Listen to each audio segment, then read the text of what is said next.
પાણી લાગે. मीठो रस से भरो रे राधा रानी लागे राधा रानी लागे मने प्यारो प्यारो यमुना जीनो पानी लागे મને પ્યારું પ્યારું યમુનાજીનું પાણી લાગે. મને પ્યારું પ્યારું યમુનાજી પાણી લાગે. એક જોરદાર તાળીઓ અમારા સંગીતવાળા માટે વગાડી આપો. ખૂબ સુંદર ગાય છે, ખૂબ આનંદ આવે છે. અને એક તાળી અમારા સાઉન્ડ વાળા માટે વગાડો. આજે ખૂબ સારું સાઉન્ડ છે, ભાઈ. મજા આવી ગઈ આજે સાઉન્ડમાં.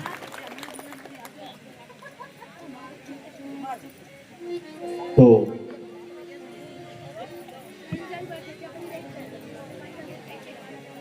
બાર જ્યોતિર્લિંગની કથા એનું આપણે હવે શ્રવણ કરવાનું છે. 12 જ્યોતિર્લિંગનો જે શ્લોક છે, મંત્ર છે, બધાને આવડતો જ હશે. અને ન આવડતો હોય તો મિત્રો એ મંત્ર આપણને આવડવો જ જોઈએ. સૌરાષ્ટ્રે સોમનાથમ ચ શ્રીશૈલે મલ્લિકાર્જુનમ ઉજ્જૈન્યમ મહાકાલમ ઓંકારમ મહાબલેશ્વરમ પરલ્યા વૈદ્યનાથમ ચ ડાકિન્યા ભીમશંકર શેતુબંધેતુ રામેશમ નાગેશમ દારુકામ વારાણ્યશત વિશ્વેશમ ત્રંબકમ ગૌતમી તટે હિમાલયે તુ કેદાર દુષ્મેશમ ચ શિવાલય એતાની જ્યોતિર્લિંગાની સાયં પ્રાતઃ પઠે નર સપ્તજન્મા કૃતમ પાપમ સ્મરણેન વિનશ્યતિ. બેનો હમણાં હું ધૂન લેવાનો છું થોડી વારમાં, એટલે ત્યારે આપણે જોડી ફેરવશું. હમણાં ખાલી 10-15 મિનિટ આપણે ભગવાનની કથાનું શ્રવણ કરી લઈએ.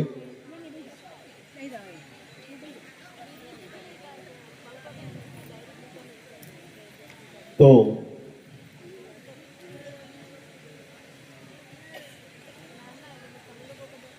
12 જ્યોતિર્લિંગની કથાનો અહીંયા પ્રારંભ થાય છે.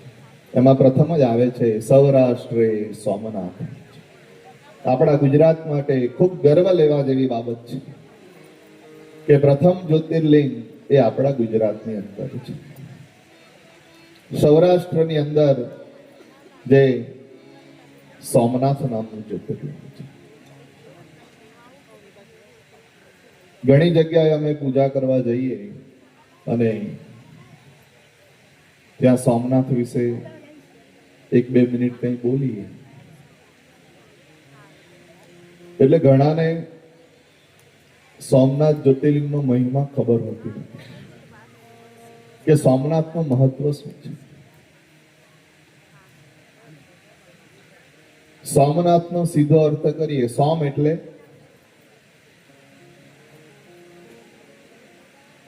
એટલે સોમવાર કયો ને.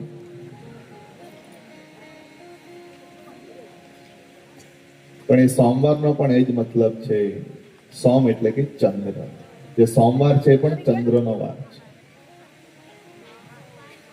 અને સોમનાથ, સોમ એટલે ચંદ્ર અને નાથ એટલે એનો ભગવાન. ચંદ્રનો જે ભગવાન, ચંદ્રનો જે નાથ, એનું નામ છે સોમનાથ. શિવ પુરાણની અંદર એનો ઉલ્લેખ એવી રીતે બતાવ્યો છે કે એકવાર દક્ષ મહારાજની જે 27 કન્યાઓ છે એનું લગ્ન ચંદ્રની સાથે થયું છે. પણ ચંદ્ર એ બધી પત્નીઓને સરખી રીતે રાખતો નથી.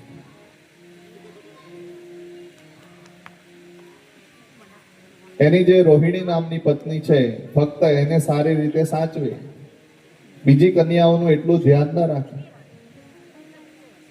એટલે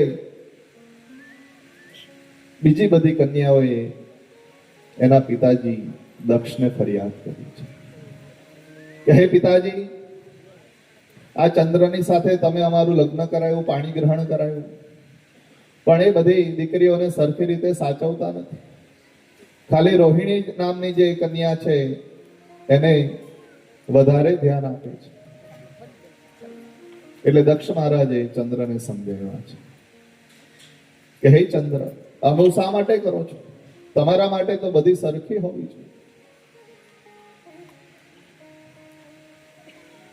પણ ચંદ્ર માન્યો નહીં.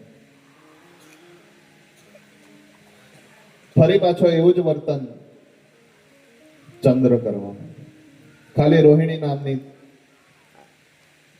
જે એની પત્ની હોય એને વધારે ધ્યાન રાખે, એની સાર સંભાળ રાખે. ફરી પાછી બધી દીકરીઓ પોતાના પિતાની પાસે ગઈ. અને દીકરી આખર જાય તો ક્યાં જાય? પિતાની પાસે જ જાય. ફરી પાછી પિતાજીને ફરિયાદ કરી કે હે પિતાજી, ફરીથી ચંદ્ર આવું કરે છે. એટલે આ વખતે દક્ષ મહારાજે ચંદ્રની ઉપર ક્રોધ કર્યો છે, ગુસ્સો કર્યો છે અને ચંદ્રને શ્રાપ આપી દીધો છે કે હે ચંદ્ર, તું ક્ષીણ થઈશ, તને ક્ષય રોગ લાગુ પડશે. આવો શ્રાપ દક્ષ મહારાજે ચંદ્રને આપ્યો છે. અને જેવો શ્રાપ મળ્યો એટલે ચંદ્ર ગભરાયો છે, થોડો થોડો ક્ષીણ થવા માંડ્યો, ક્ષય રોગ લાગુ પડ્યો છે. અને ચંદ્ર મહારાજ અહીંયા ભગવાન શિવનું તપ કર્યું છે.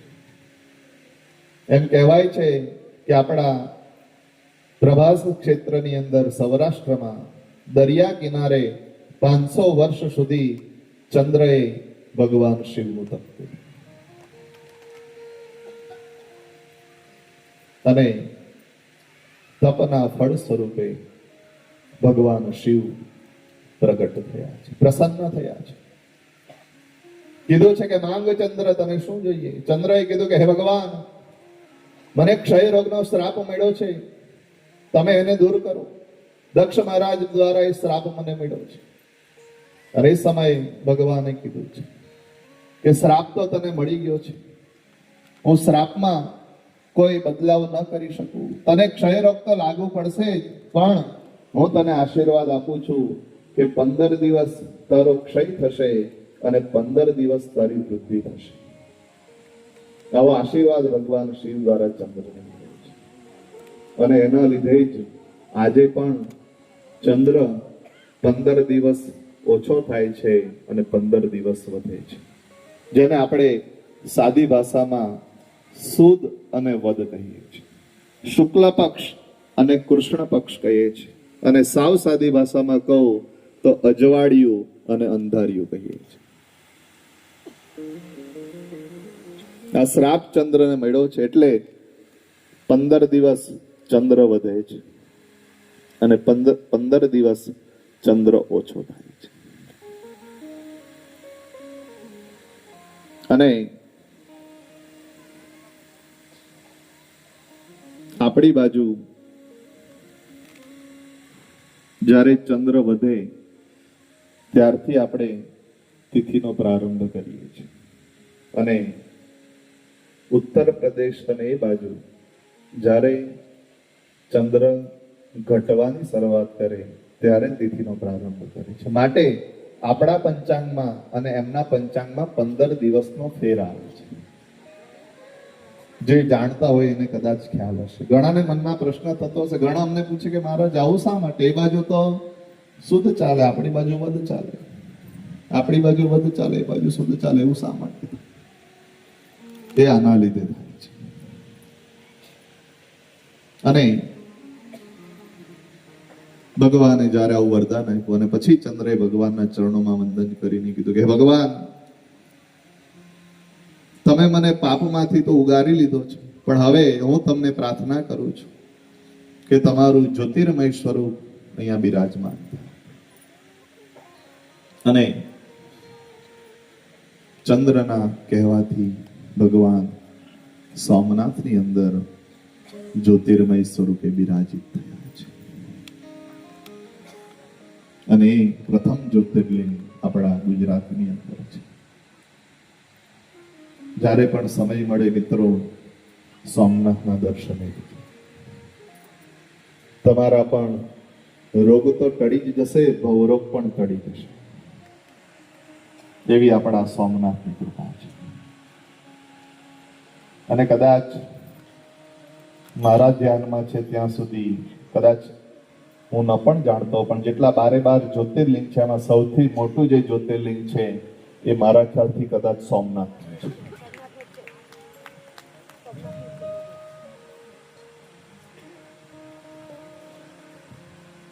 ત્યારબાદ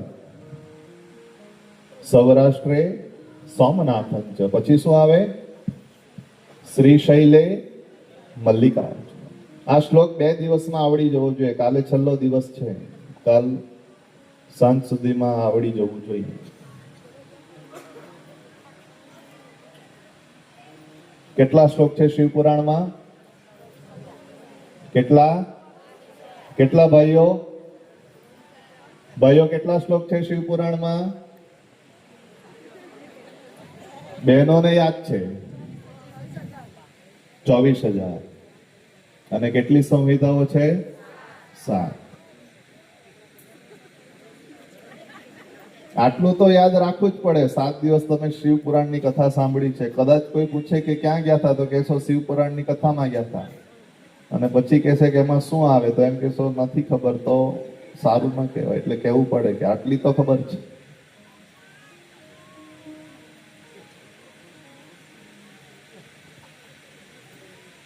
તો શ્રીશૈલે મલ્લિકાર્જુન. કાલે જ આપણે સ્કંદની વાત કરી ગયા, કાર્તિકેયની વાત કરી કે જ્યારે ગણેશ અને કાર્તિકેયનું લગ્નનું નક્કી કરવામાં આવ્યું અને ગણપતિ દાદાએ માતા પિતાની પ્રદક્ષિણા કરી અને કાર્તિકેય મહારાજને ગુસ્સો આવ્યો, ઉગ્ર બ્રહ્મચર્ય એમણે પાડ્યું છે અને ક્રોંચ પર્વતની ઉપર કાર્તિકેય મહારાજે સ્થાન લીધું છે. અને એ સમયે ભગવાન શિવ અને પાર્વતી એ કૈલાસની અંદર પોતાના દીકરાના વિરહમાં આકુળ અને વ્યાકુળ બને છે. ભગવાન શિવ અને પાર્વતી કાર્તિકેય વગર રહી શકતા નથી. એટલે જ્યારે પણ પૂર્ણિમાનો દિવસ આવે ત્યારે માતાજી એ મલ્લિકાના સ્વરૂપે પોતાના દીકરાને મળવા જાય છે. અને જ્યારે પણ અમાસ આવે ત્યારે ભગવાન અર્જુનના સ્વરૂપે એ પોતાના દીકરાને મળવા જાય છે. પૂનમ અને અમાસના દિવસે પોતાના દીકરાને મળવા માટે જ્યારે ભગવાન શિવ અને પાર્વતી મલ્લિકા અર્જુન સ્વરૂપે જાય છે અને એ સમયે કાર્તિકેય ભગવાન કહે છે કે તમે જ અહીંયા જ્યોતિર્લિંગ સ્વરૂપે સ્થાન, અને પોતાના દીકરાના કહેવાથી ભગવાન શિવ અને પાર્વતી એ સ્થાન ઉપર જ્યોતિર્લિંગ સ્વરૂપે, જ્યોતિ સ્વરૂપે સ્થાન લે છે. અને એ જ્યોતિર્લિંગનું નામ મલ્લિકાર્જુન કહે છે.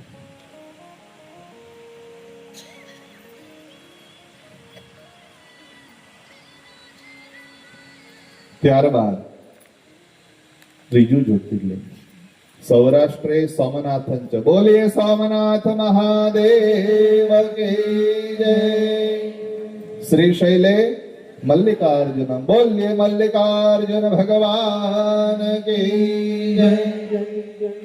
અને પછી ત્રીજું જ્યોતિર્લિંગ જેનું નામ છે ઉજ્જૈન્યમ મહાકાલ. અકાલ मृत्यु वो मरे जो काम करे चांडाल का, लेकिन काल भी उसका क्या करे जो भक्त हो महाकाल का. જે કાળનો પણ કાળ છે એનું નામ છે મહાકાળ.